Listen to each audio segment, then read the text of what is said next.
Tout d'abord, je voudrais me féliciter du déroulement de tout le processus de mise en œuvre, d'abord de la conception, de mise en œuvre de ce programme de résilience et de relance des PME affectés par la Covid. Par la Covid, parce qu'il y a eu la Covid, qui était une pandémie, un choc brutal qui a impacté tous les pays à l'échelle mondiale, dont le Sénégal. Et le PDR était justement une solution qui avait été apportée par le gouvernement avec l'appui de l'Union européenne. Sur demande du gouvernement du Sénégal, à l'époque, l'Union européenne avait répondu favorablement pour venir en soutien aux entreprises qui étaient affectées par la Covid, en particulier les très petites entreprises, les petites et les moyennes entreprises. Vous avez suivi cette période difficile avec la disparition de beaucoup d'entreprises du fait de la contraction de l'économie mondiale. Les échanges étaient perturbés, les chaînes logistiques internationales étaient perturbées. Il y a eu beaucoup de difficultés. Donc, réduction des activités, baisse des activités, des contraintes de toutes sortes. On a vu des pays rehausser leurs barrières commerciales. Et tout ça faisait qu'il fallait apporter une réponse rapide. Voilà. Et la particularité du PDR, c'est qu'il vient en complément du PRES. Le PRES, c'était le programme de résilience et de relance économique, sociale, que le gouvernement à l'époque avait élaboré et mis en œuvre, mais qui bénéficiait principalement les entreprises qui avaient des chiffres d'affaires. Un chiffre d'affaires supérieur à 100 millions. Et le PRES, c'est ça le PRES, mais le PDR était profitable aux très petites entreprises, aux petites entreprises qui avaient un chiffre d'affaires inférieur à 100 millions. Oui, de façon transparente, nous avons toujours mis en place un comité technique. D'abord, nous avons commencé par faire une tournée à l'échelle des 14 régions.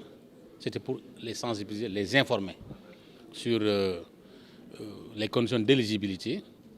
Nous avons mis à l'époque une plateforme pour leur permettre de remplir un formulaire et de l'envoyer directement au niveau de l'ONUDI. Même pas au niveau du ministère, mais au niveau de l'ONUDI. Et c'est le comité qui travaillait. Donc on avait reçu, si je m'abuse, plus de 2000 demandes. 2000 demandes. Et c'est le comité qui a sélectionné sur la base des critères que nous-mêmes, à l'époque, nous avons prédéfinis. Nous avons déjà réussi, en relation avec l'ONUDI, donc d'élaborer un programme pour continuer cet exercice, cette expérience extrêmement profitable aux entreprises, aux PME en particulier, pour sa pérennisation. Là, nous sommes en train de réfléchir et d'échanger avec l'Union européenne pour voir comment donc financer ce programme. Mais notez que c'est un programme éminemment stratégique, extrêmement important, aligné aujourd'hui au nouveau référentiel et qui nous donne entière satisfaction. C'est pourquoi je profite de cette tribune encore pour inviter les autorités de l'Union européenne en tout cas, de continuer cette expérience avec le gouvernement du Sénégal.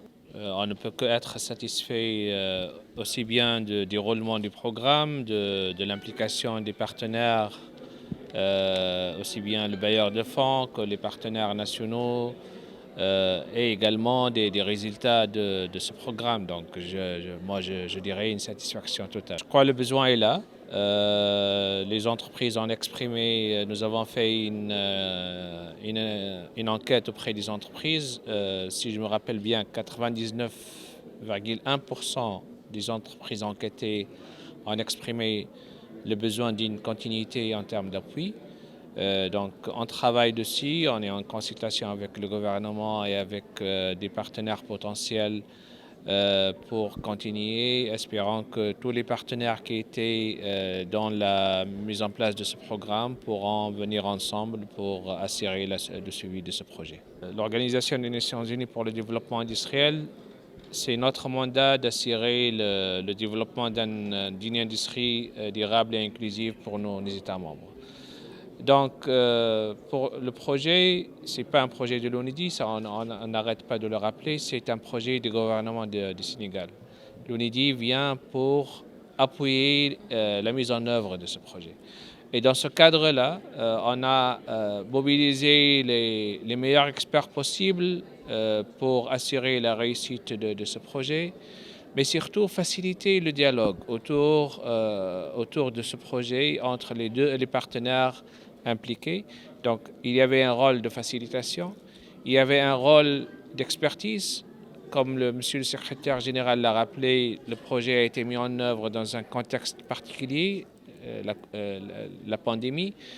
Donc, comment tirer profit des expériences qui ont été mises en place partout dans le monde pour tirer les leçons et assurer une approche flexible, rapide, qui tient en considération des besoins prioritaires et spécifiques de cette catégorie d'entreprises très fragiles.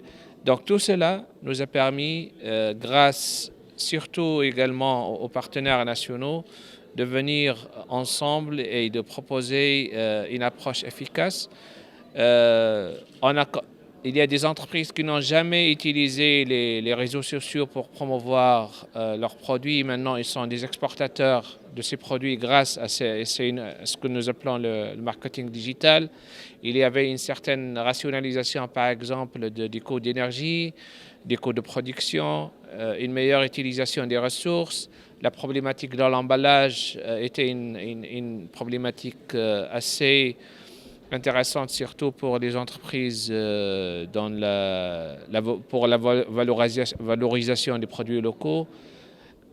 Une des actions intéressantes que le projet a mis en place, c'était une unité une unité de fabrication de bouteilles qui couvre maintenant 5 régions, et ce sont des régions décalées qui faisaient avant tout le transport de Ziguinchor, par exemple, pour venir s'approvisionner en bouteilles en Côte d'Ivoire. Grâce à cette unité, ce problème ne se pose plus. Donc il y avait une analyse approfondie de ces besoins et une réponse très précise sur les besoins prioritaires et urgents.